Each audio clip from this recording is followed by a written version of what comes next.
Hey everybody, welcome back to Agree to Disagree. I'm Noah Schwartz, your host for today, alongside my pals Aiden Chard, Jack Acello, and Dean Gutic. Got a full show ahead today. I am back for the first time in a couple of weeks. Last week we had a big storm in New Jersey where I live, and our power was out and made it impossible to get on the Zoom call. We also had trees blocking our street, so I couldn't leave my house to go somewhere else that had power. But at least I'm back now. Got my guys alongside me, and we got a packed show, as I said. We're going to start today with our next phase of our top 50 NFL list. So I did mine on an Instagram video last week. You guys did it on the Zoom. So let's begin. Aiden, I want to hear your 40 to 31 NFL players for the 2020 season. Also, just a reminder to everybody, ahead. if you forgot what our 50 to 41 is, they are all up on our Instagram account now. Check those out. But all right, so here's my list. We got at number 40. You guys might think it's a little bit high, but I have Nick Chubb. 39, we got Jalen Ramsey.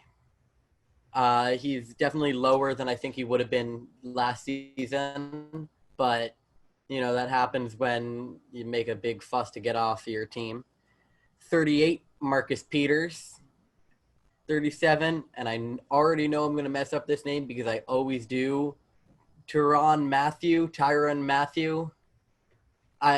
I've been watching him for so many seasons, and I still don't know how to pronounce his name.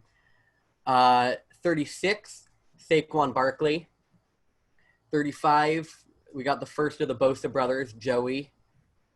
34, Keenan Allen. He definitely got snubbed in the original list. He should not have been as far down as he was. 33, Richard Sherman.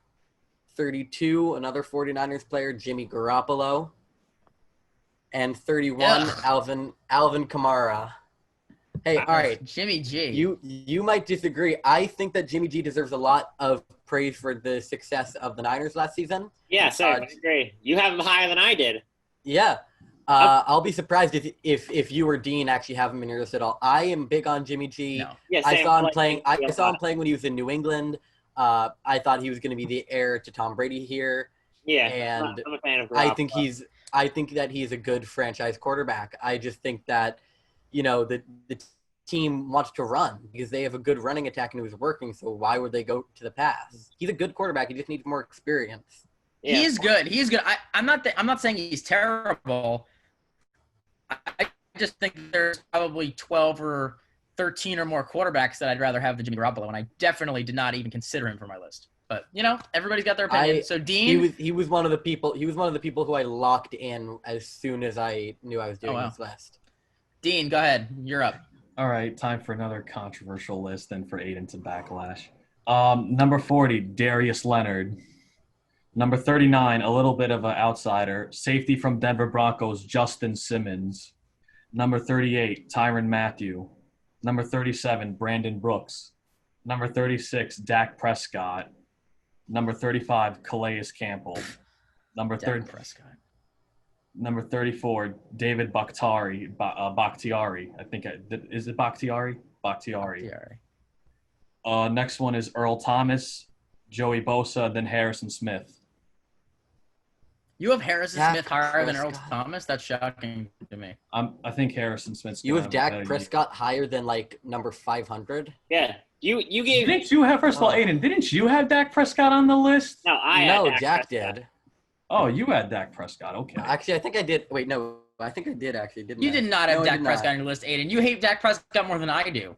Yeah, I was going to say, as soon as you said that, but though I started doubting myself, I was like, wait a second, did I have Dak Prescott? No chance. I think it was you or Jack, but Jack said that he did. Yeah, I had. Jack did. You all right? All right. So for mine, you guys will probably disagree with this, but I don't know. I feel like I have to have him here. It's a little disrespectful if he's not on the list, in my opinion. I went with number 40. Number 40. I got to go with Tom Brady. Oh, that's of course, yeah. No, yeah. that's. I feel like he'd be out of the top 50. He didn't have a good year last year. He was number 14 on the actual list. I mean, he was that low? Wow, that stuns me. I'm shocked you have Tom Brady, Jack. I really do. I don't have him. Yeah, I figured- do. I have him significantly I knew higher at least too. one of you. I know. Okay. I thought one person would have it higher and one person would not have it on their list at all. That was what I was Yeah. thinking. All right. Number 39 for me is Derwin James, safety for the Chargers. He missed a lot of last season, but many could argue in his rookie year he was probably better than Jamal Adams. So he's high on my list. He finished first team All-Pro his rookie season. Yep. Over Jamal. So. Next, I got Dean. Dean's not gonna like this. Aiden's gonna love this. My next player is Tre'Davious White. At 30. No, I accept that. I'll accept that. And at number 37 for you, Aiden, I went with Marshawn Lattimore, beating out Tre'Davious White. Let's go. Hey, he did beat him in Rookie of the Year. Okay, I'll give him that. But after year 2, you know what happened. You know he's not better than Trey. I would take Tre'Davious White over Maul. Marshawn Lattimore. That being said, I'm proud of you. I don't think I even have Marshawn Lattimore on my list. Oh, I'm a big fan of Lattimore. I like him a lot. I am too, but Come on, Jack. That's disgraceful. Nah. All right, next up, 36. We got Daniil Hunter. Dean, I thought you had him way too low on your list. The man is coming off in the last 2 seasons. He's had 29 sacks. Just disrespectful. Number 35, I'm going to go with Earl Thomas. Yeah, he really turned that Ravens defense around. Next player is going to be Amari Cooper, the number 1 receiver for the Dallas Cowboys. When he is on, he's one of the best receivers in the entire game. Next up, I have DeMarcus Lawrence, or Marcus Lawrence, according to Skip Bayless some of the time. But Jack, you have way too many Cowboys, dude. You're a closet Cowboys fan. I knew it. What is going on, man? Are you a Cowboys fan? I balanced it out right here. No, but you would Gallup and Amari in your top 50 and Dak. They got good Dak. receivers. I like the Dak. Cowboys roster. Hang on. But I got 2 Eagles coming up. I got 2 Eagles coming up right now. Thank you. I balanced it out, boys. I'm a little hurt. All right, next up is number 32 is Zach Ertz. In my opinion, Zach Ertz is the 3rd best tight end in the National Football League, behind George Kittle and Travis Kelce. He's a reception machine. The only reason I would have had him, normally I would have had him a little higher, but last year they showed they're starting to go a lot more 2 tight end systems with him and Dallas Goedert. So he loses some targets, and obviously that's going to cost some receptions. And finally, with my last pick, 31, Carson Wentz. There you go. But that's too low. He's better than 31.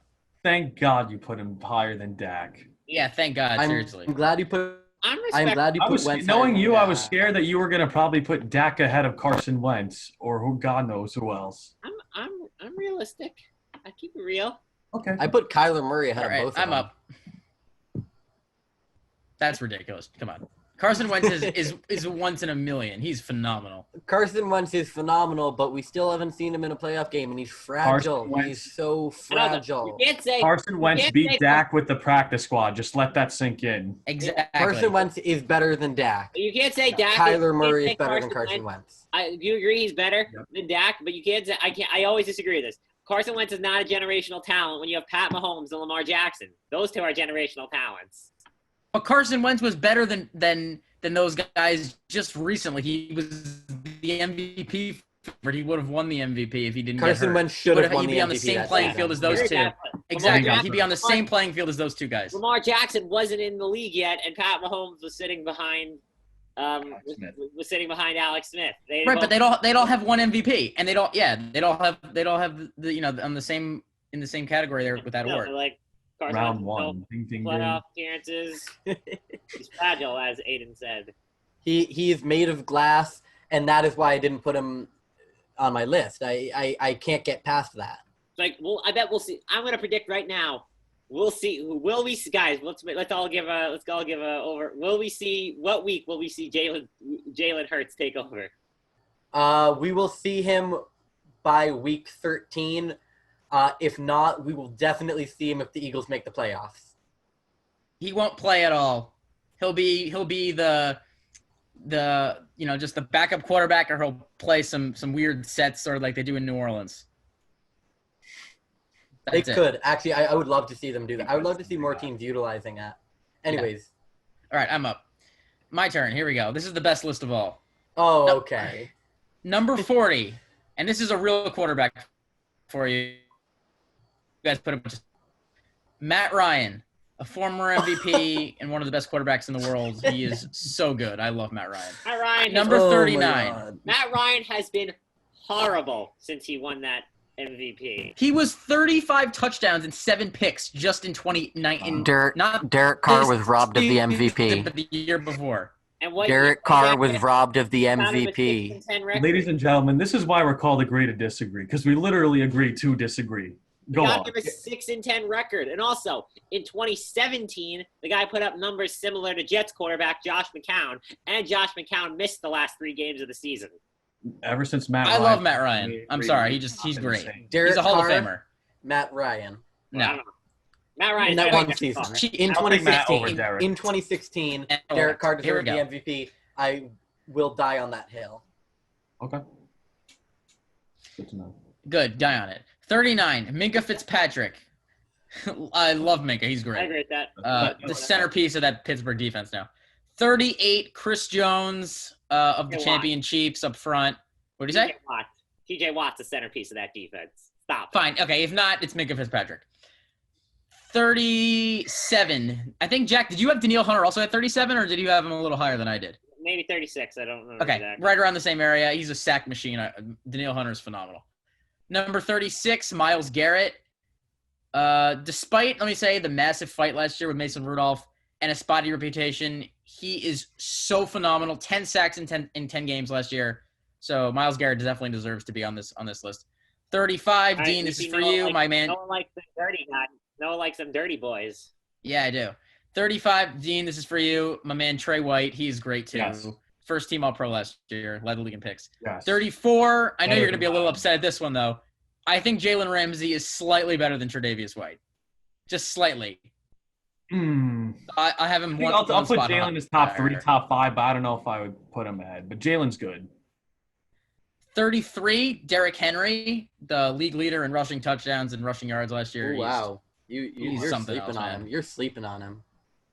No, because I just think he's getting up there in age a little bit. It's going to be I think his 5th or 6th season this year. And I think that last year they overused him in such a way down the stretch of the season that they'll look to get off to a more of a passing start. I think with Tannehill, they're more comfortable with that now. They can throw the ball a little bit more and run the ball a little bit less, which will deflate his numbers a little bit.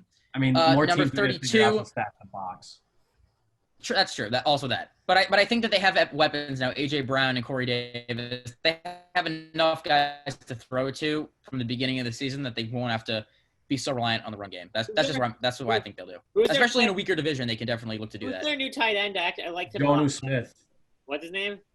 Yeah, Johnny Smith. Jonu Smith. Johnny Smith. Yeah, I liked him a lot. He was very good in the playoffs last season Yeah, too. He was pretty solid. He got one of those deep bombs. I think it was against the Pats. Or no, the Ravens. So, He had a nice deep catch. 32, I'm going to say Mike Evans, the new number 1 target for Brady. I looked at Mike Evans' stats last year. This is amazing. He's played in the league 6 years. He's got 6 seasons of 1,000 yards. That's incredible. Just from the moment he got to the league, just dominant. With bad And then- quarterbacks. Yeah, with bad quarterback play. And he's still going to have bad quarterback play this year. Let me be very clear. 31, Quarterback play, though. my last guy, Tyrann Mathieu. I know Aiden had him on his list today too. He is as impactful as probably any safety in the league outside of Jamal Adams, and he won the championship last year, so I think that's got to count for something. And I will say, if anyone's interested, Sports Illustrated in their last issue had a full feature article on him. It's a pretty cool article. You guys should give it a read. Yeah, he was at LSU and had all these personal issues, and then came back and has become an NFL superstar. He's had quite the story. Yeah. Yeah. All right, so that's all I'm saying is I don't see how you can rank Carson. Are you saying that you ranked Carson Wentz above Derrick Henry? Because you said, I did. Yes, I did. Even Hey, though Derrick no one Henry thinks has more Carson Wentz- passing yards and passing touchdowns in the playoffs than Carson Wentz does. That is actually true. More touchdowns. That is actually true. Wow, that's really No, funny. Noah loves Carson Wentz I do. I think he's insensitive. more than he probably thinks he's better than Pat. I want to Mahomes, see Russell I Wilson. want to see Carson Wentz play a full season, and then I will believe in him. Yeah, he's made. I have Carson Wentz very high on my list. Let me just say that. Wait, I'm gonna predict. Okay. Number 11. No, not that high. Number 6. No. We're not predicting this now.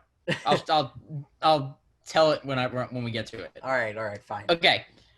On to our next topic, college football. So just about a few hours ago, it looks like the Big Ten and the Pac-12, they're both out on football for this fall. They will probably try to move their seasons to the spring. I am not a fan of this whatsoever, but you guys can go and talk about it first. Number one, what are your thoughts on college football being canceled? And number two, is football feasible in the spring? Dean, go ahead. I know you're a big college football fan, so I'll let you start. Thank you. As a huge college football fan, and I forgot to mention to you got conferences like the SEC and the ACC who are trying to line up a plan, and the Big 12 who many are keeping an eye on, because if the Big 12 cancels, then these other conferences might cancel. I have mixed reactions towards spring football. I mean, knowing that the draft's going to be in the spring, this could mess up so many ideas, so many options. But at the same time, if there's a vaccine out by December, January, as some might say, then maybe play football when it's safe. But I just don't know how college football is going to go on this year, especially if, you have these other three conferences that go on. How are they going to have a season without the Big Ten and Pac-12? You have players like Justin Fields, who might be playing his last year, and he's only played one season, which is critical. Yeah, I agree with that, Dean. And I've said this about baseball since the season started a couple weeks ago. I've said that the season almost seems fake. I mean, 7-inning doubleheaders and runners on second to start extra innings and all the things that they've implemented this year. It just seems a little fake, and that's one of the reasons why I'm not so high on the baseball season this year. And I think the same is going to be the case for college football. If you take out the Pac-12, and they've got USC, UCLA, Oregon, elite teams like that, and you look at the Big Ten, which obviously has Ohio State, Michigan State. Let's say there is a football season in the fall that the SEC and the ACC, the Big 12 play in. How can you really crown a true champion if Ohio State, a near guaranteed playoff team, isn't in it, right? How do you have that? How do teams that are going to be national contenders, how do you really crown a champion if those teams aren't even involved? So it just seems illogical to have a season where everybody where some teams are there and other teams aren't. I would say everybody should just play or not play. I mean, if you have a season in spring, do you move the draft to June? Possibly, but how is that also going to work? I mean, granted, the Pac-12 usually doesn't have a playoff team, although Oregon did try to contend last year. Washington's made it before. Yeah. You don't really see a Pac-12 team in the playoff, but then you got the Big Ten, a very stacked conference, a conference with teams like you mentioned, Ohio State, who's a guaranteed playoff team, one of the two guaranteed playoff teams. But you got conferences like the ACC, who has that one team. It's supposed to be my team. The SEC has a stacked conference. The Big 12, only Oklahoma. I mean, we'll see what happens. Yeah, I agree. I just think – oh, no, go ahead, Jack. I agree with pretty much everything you just said. I think it's going to be the biggest thing if they play in the spring. It's just going to affect teams because players will probably drop out for the draft. So their seasons can be turned upside down completely. One guy I definitely think who has played his last snap in college football is Trevor Lawrence. Please don't say that. Well, unless the ACC comes out and has a season, right? Then they would obviously. It depends on the Big 12. there. All eyes are on the Big 12 right now. Yeah, well, everything depends on that. But even so, I think in spring football it would be fun. It would be interesting. But I just don't think it's going to work out because I think a lot of guys are going to vote to opt out and go to focus on the draft.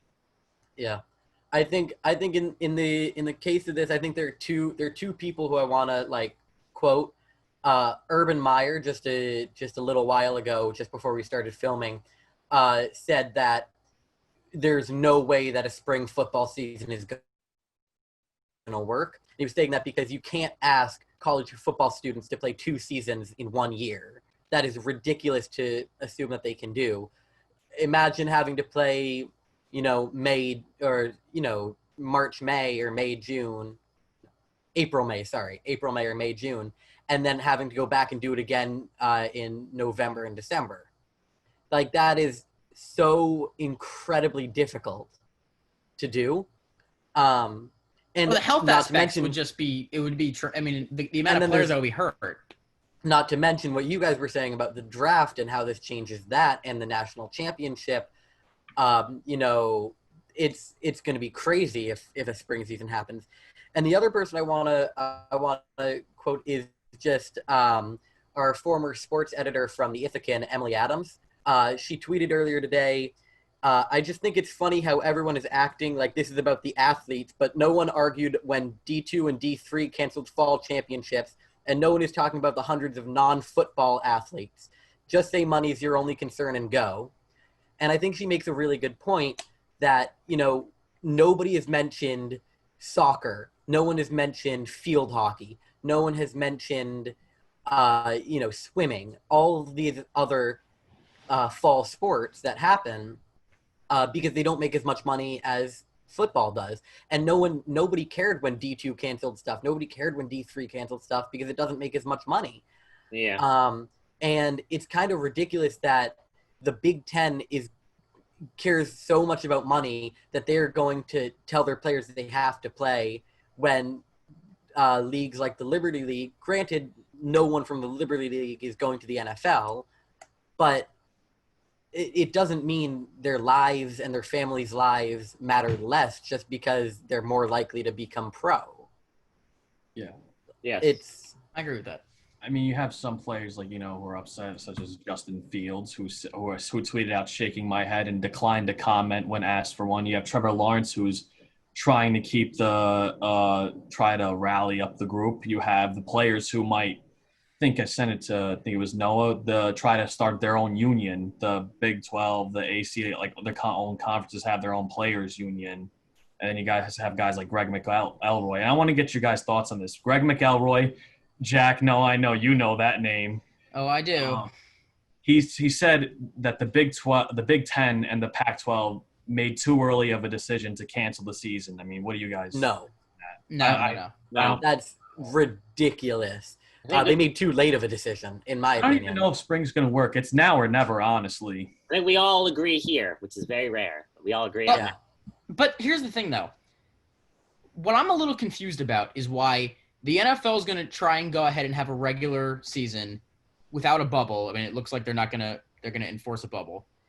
But college football, they can't just have their players go to class, come back to their dorm, go to practice, go back to their dorm, and basically be bubbled in their own way. It just seems a little crazy to me that we can do it in every other sport, and yet college football is the one that we can't do.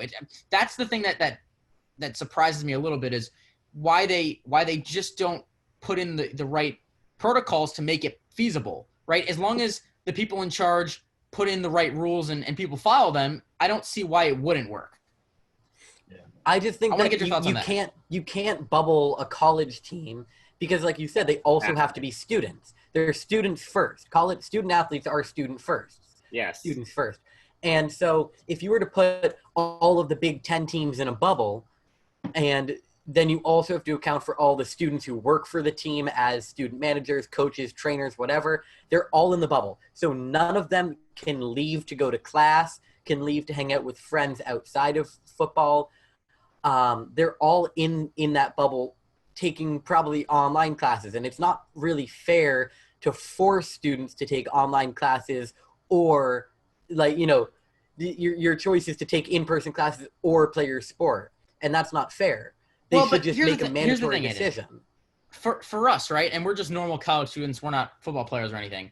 But when we go back to Ithaca, you know, if the school happens and all that stuff, we're going to go back. We're going to be in our dorms a lot. We're going to go to class. We're going to be back in our dorms. We're going to spend the vast majority of the time bubbled in with our roommate in the little space that we're given to live. We're not really going to be going out very far. I don't see why a college football player couldn't do that just like we do. It's almost they'd also have to go to. You also have to factor in the fact that they're going to classes, but so and they have to be students. Yeah, but they also have to be athletes. And they travel a lot, so they can bring something back to the school.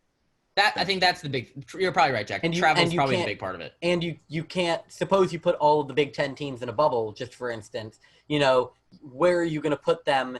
Where are you going to put teams of that size in a bubble where they can still go to class every day? Nowhere. There's nowhere that would fit that. Nowhere. Yeah. So you guys think it's not feasible? Like there's no chance that it would ever work? Because I think that there's a slim chance that it actually could happen. A bubble is possible for NFL if they try hard, if they do it similarly to what the NHL is doing, do like hub cities. But it's not going to be possible when student athletes have two things to worry about. Okay. They have to be students first. I get what you guys are coming from. Okay. I think that's enough for that conversation. That was a really good one. Good. Next, we're going to go on to our eighth seed picks in the Western Conference. So in the NBA bubble, we've had seeding games for the past week and a half or so now. We're almost towards the end of them. On Friday is the last day. And we've got a tight race at the bottom of the Western Conference. We've got Memphis. We've got Portland, who's been playing great. We've got the undefeated Phoenix Suns, 6-0 in the bubble, about to be 7-0 if they can win today. And also we've got the San Antonio Spurs, who just a few minutes ago before we started airing, beat the shorthanded Houston Rockets. So they're all right in that group, trying to play for that 8th and 9th seed to get in the play-in game. Who do you guys have and why? And what do you think the two teams that will play in this play-in series will be? I'll start. So I just want to say, this like teams like the Spurs and the Suns, I thought they're just coming out of nowhere. I think many people could argue like when the NBA like announced their plan to come back, why are they included? Because I think everyone can agree that everyone thought like they were out of it completely and they had no shot. But the Spurs, I really don't think they have a chance. I just don't think they have a good enough roster. But the Suns, they've by far been the team that has impressed me the most. They're 6-0. They've been playing great. Devin Booker, he's even got confidence. He's going out on Instagram and he's flirting with Kendall Jenner. Like, oh yeah, he feels like he's on top of the world right now. He's finally winning in his career. But unfortunately for him, when it comes to that play-in tournament, the Suns are going to be in it, but they're going to be going home because the team that is going to be going to the playoffs and that will play the Lakers is the Portland Trail Blazers. Damian Lillard has been on an absolute tear. He dropped 51 the other night, and he's looked great. Carmelo Anthony, anybody that says he's been washed up, he has. I think we can all agree he shut everybody up with the way he's been playing. Nurkic has looked good on his way back. I think it's going to come down to in the play-in tournament. Portland will be the 8th seed, and Portland will be the 8th seed. Phoenix will be the 9th seed trying to get in, and Portland is going to win in the first game. Okay. Dean, let me hear it. This has been a really interesting Western Conference. That's all I'm going to say. The Suns were the 13th seed coming in the Western Conference? Yeah, they were last place. And now they're right in pole position to possibly get a play-in spot. I think the Blazers are definitely going to get one of those spots. I think the Blazers are going to be 8. And, Jack, I'm actually going to disagree with you. I did tweet this out a few days ago saying the Suns could go 8-0 and miss the play-in. I think that's exactly what's going to happen. I'm going to go with the Blazers and the Spurs, with the Portland Trail Blazers winning the first game and playing the LA Lakers in the first round. The Spurs are another team that's been playing solid. And then get swept after that. I'm actually going to disagree with both of you. I think that I would love to see the Trailblazers in. I love Damian Lillard, and I would love to see him prove everybody who's been doubting him the past couple days wrong. I think that he is a very clutch player, no matter what everyone has to say about that. But here's the thing. The Grizzlies, I'm counting them out. They're about to lose to the Celtics today. And, once that happens, they'll be in a 3-way tie with the Blazers and the Spurs. The Suns just need to win out and hope that the Blazers and the Spurs can each lose a game. Each lose their last game. The Blazers tonight are playing Dallas, and I don't think that is a team that is easily beatable. And of course, the Suns have to play Dallas the game after. So it's gonna be a very good matchup, especially if Portland loses tonight. My personal pick is gonna be the Suns. I would love to see that happen, but I would not be sad if it were the Grizzlies or the Trailblazers either, because I love all three of those teams. All right. And I am actually going to disagree with all of you. Ooh. I think that, and we saw this all season, the Memphis Grizzlies continually showed just how far ahead of schedule they were. They shocked everybody at every turn all season to get the 8th seed going into this thing. And they were up 3.5 games, I think it was, for the 8th seed going into it. And they've struggled, obviously. They lost Jaren Jackson. But I look at that roster, and the first thing I put my eye on is John Morant. And he is so special, and he is so talented. And I think that if they could just win one game between now and the end of this seeding period, they can get the 8th seed. And if they do, I would find it really tough for a team to beat them twice in a row. I just think that beating a team 2 times in a row with that amount of pressure is just not an easy thing to do, especially when there's obviously no home games. You're not playing behind your home fans or anything.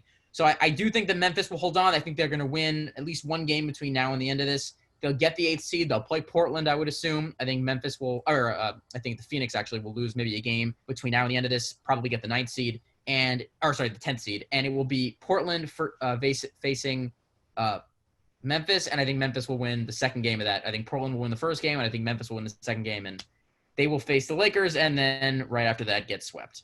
He's choosing this as a Lakers fan, folks, because it's just the easiest matchup. The easy way out. You don't want to have to face Donovan Mitchell.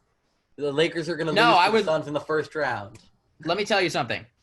So, just someone who wants the Lakers to win this championship. Houston lost today, which was kind of depressing because I really wanted them to win. But if they could move up to the 3rd seed, the Clippers would face them in round 2. The Lakers would possibly avoid Houston and the Clippers all the way to the conference finals. They'd probably face Denver maybe in the second round, and that would be the most favorable matchup for the Lakers. It probably won't happen now because the Rockets lost today, but it's still on the table. It could still happen, and if it does, the Lakers have an easy path to the conference finals, and then they beat the Clippers obviously, and then go on to the finals. Portland's going to be a tough first round matchup if they get. Yeah, they will be. I really don't want to see them. I think they'd probably lose in 4 or 5, but still. Facing Damian Lillard 4 games in a row he is terrifying. He is absolutely terrifying. Gary Trent's also been playing well for the Blazers. He's been shooting. Yes, he has. Last night, the Lakers almost lost to the Nuggets B team. They didn't have MPJ, Jokic, or Murray, I think. Michael Porter's been playing really well, too. I like Michael Porter. They didn't play at the end of the game. I should have said, Dean, I've been saying the Knicks should have drafted him over Kevin Knox, and I was right. Well, his stock fell because he was having back problems in Missouri, so it was mainly injury concerns. But seeing him play, he's evolving his game. He's becoming a very good player. He's going to be a good player. He looks like Kevin Durant. I said that's the person who I compared him to. He looks just like him to me. So that, and I think Brandon Ingram also. He's that tall guy. He's that tall guy who could shoot from anywhere on the court. He can dribble. He could do it all. Yep. But also, the one team that really disappointed me in the battle for the 8th seed is New Orleans. 100%. They completely showed up. 100%, yeah. They completely did not care about this whatsoever. They're giving Zion minutes, only playing him in short bursts, minutes restrictions. They're not even letting him play every game. Clearly, they came into this thing. We're just going to get some extra reps, but we're not going to fight to get into the playoffs. No matter, the NBA gave them a pretty favorable schedule. Yeah, I totally thought the NBA was going to be on their side because I know for a fact the NBA wanted an '86 Jordan moment where he was going to play against the top dog, and Zion's like the future showcase kind of guy. You know what I mean? Yeah. Not this year. Thank God. All right, on to our winners and losers segment as we do every single week. That's how we'll wrap up today. So. I believe Dean and I have the winners. Jack and Aiden have the losers. No, we got the winners. Oh, I'm sorry. Flip that around. Hold on. All right, so Aiden, you go first. My bad. Oh, okay. So my winner, this isn't exactly for this week. It's just been since the MLB season has started. It's every single MLB fan except for those from Houston. The Astros have looked horrible this season, to everybody's delight. Altuve hitting below 200. Springer's hitting below 200. Correa is barely hitting above 200. Those 3 were kind of the 3 that were the most outspoken too about their teams. about their team, not being in the wrong or whatever. And it's been nice to see. I love to see Joe Kelly throw behind them. I don't think he should have gotten suspended, especially not 8 games, which was a bit ridiculous. I think, Dean, you touched on that. But yeah, it's been great to see the Astros struggle right now. They just got swept by the A's. Aiden, That's music to my ears. Aiden, you know what this teaches everybody? That baseball's a lot harder when you don't know what pitch is coming. It's harder to guess than know. Yeah. Also, Right, sorry, I misspoke. By the way, Correa is not just Bregman. over 200. It's Bregman that's just over 200. Correa's doing fine. He's batting 345. That's pretty solid. Yeah. And let me just point out, Aiden, for all those struggling hitters, they will not have their hitting coach around for the next 3 weeks or so, because after that fight this weekend, the hitting coach got suspended, I saw today, 20 games. So that's Wow. a third of the season, and obviously we're already 15 or so games into it. So he will not be back till the end of this thing. He's going to be gone a long time, and they will not have their hitting coach. Jesus. 20 games. And 5 games for Ramon Laureano, the player from the A's who sprinted at him. That fight was ridiculous. I don't know what spurned it, but Yeah. Well, the hitting coach Come on, initiated guys. it, and then Come on. Laureano came. But then Laureano said, I shouldn't have chased a loser like that, which I respect. Yeah. All right, Dean, go ahead. My loser is the Detroit Red Wings and everyone in the draft lottery, because the unfortunate news is that the New York Rangers got the #1 pick. I don't get how a team – I don't get a team that is the worst in this century, maybe one of the worst teams of all time, gets the 4th pick. It would be like the Knicks going 0-82 and getting the 4th pick. This is how bad the Red Wings are. I don't get a team that's an all-time Yeah, but that would bad- happen, though. It wouldn't, but you get what I'm knowing trying the to say. Knicks. Yeah. Dean, the gods are finally for once. You know it's the 4th sport I choose. You're competing for a playoff spot, and you're 40 points better than the Detroit Red Wings, yet you get the 1st pick and they get the 4th. How does that even add up? Hey, man. Are you You serious? see it in the background. You see it in That's the you're background, blinding baby. my eyes. That's a team who got swept by the Carolina Hurricanes. Yeah. Ooh, that's amazing. Anyway, I actually have, for me, I have a winner and a loser. So first, I'll start with my winner. My winner is the Los Angeles Clippers. Big Trez is back in the bubble. Chicken Wings and Trez are once reunited. The greatest bench duo ever is back. Anyway, my loser is the New York Mets and New York Mets fans. After last night getting demolished by the Washington Nationals, and now Marcus Stroman is opting out. But that's not why I say the Mets and Mets fans are the losers right now. I say that because I fear what is potentially coming around the trade deadline, because after we've suffered for a very long time, the Wilpons are on their way out. But I believe this is their last dance, like the Bulls, and they're going to do whatever they can to try and get into the playoffs. As of right now, they're still the 2nd wild card.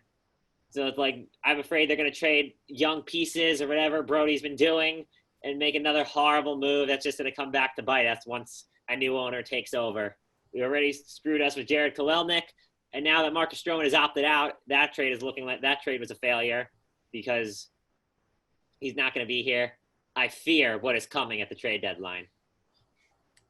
Jack, I have a could not question. agree. Oh, go I have ahead. a Go ahead. question. How does it feel to be in last place in a division where the Marlins are winning the division? Braves are winning the division, actually, but Are they? yeah. Regardless, I thought- it's not I good. thought the Marlins still work because they technically have a better winning percentage. But also, the Mets have no pitching right now. Neither Besides do the Red DeGrom. Sox. Okay, but We you also guys are suck. trying to lose. We were We actually have thought a we'd be couple- good we this are year. not. No, Our we are division's probably not. Our You division is are, probably just the most ask the Orioles, competitive. man. Outside of the Marlins, who are somehow playing Shut well up, this Dean. year, the Uh, Phillies, Nationals, and Braves, and us are all playoff contenders. The Marlins, I don't know how they're doing this. With The a Red Sox are winning the triple A World team, by Series. the way. Yeah, Triple A. Okay.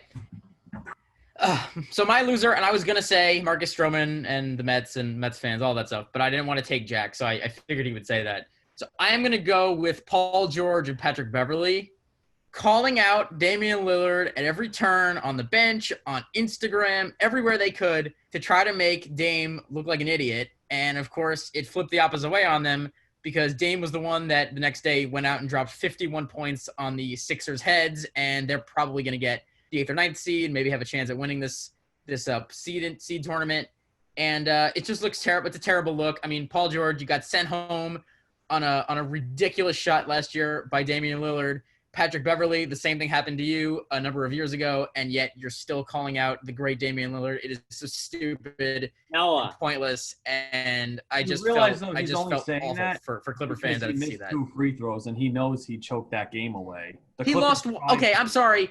He lost a game when the team that, if he even gets in the playoffs, is probably going to get creamed at the hands of the Lakers in the first round.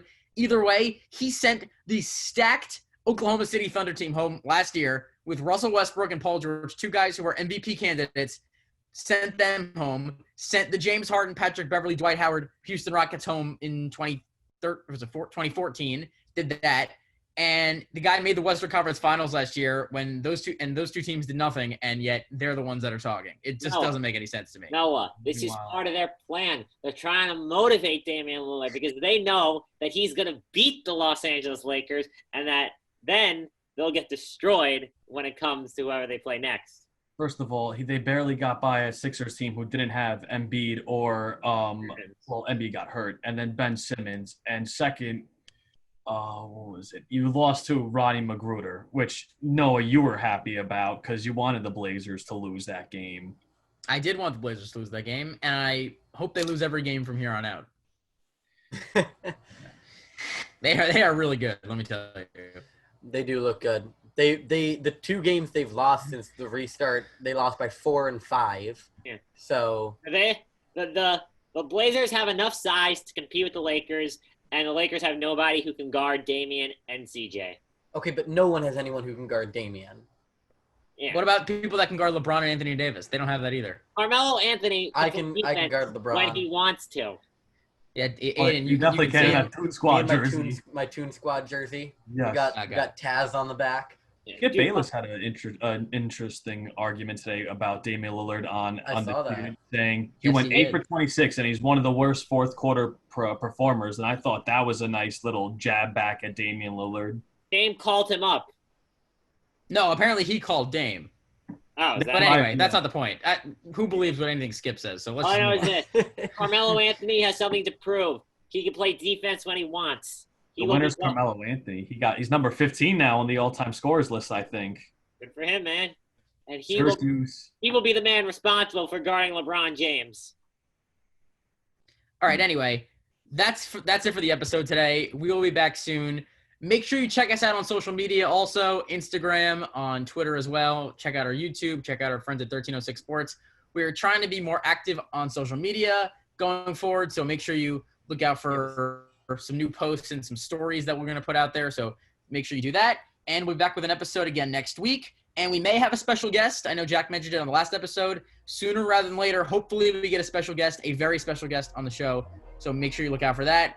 And we'll see everybody later. Thanks for coming in and watching us. See y'all. Peace.